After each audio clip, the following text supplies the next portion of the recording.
Hello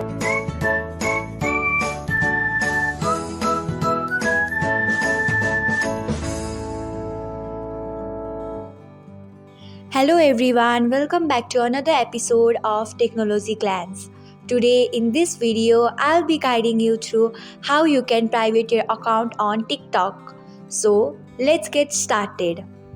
Watch till the end and don't forget to subscribe to Technologyglance by hitting the subscribe button and press the bell icon so that you will never miss another update.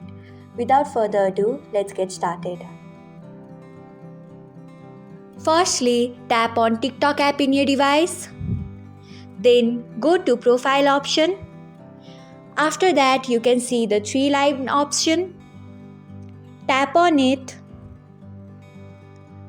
Next, go to settings and privacy option.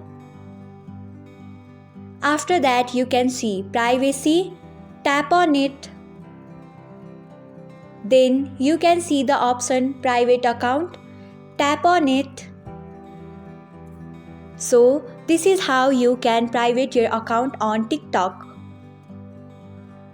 Thanks for watching. If you found this guide helpful, we would love it if you hit the thumbs up button below. We upload great new tech tutorials like this one every day. So don't forget to subscribe to our channel and hit the bell icon to get an update as soon as we post a video.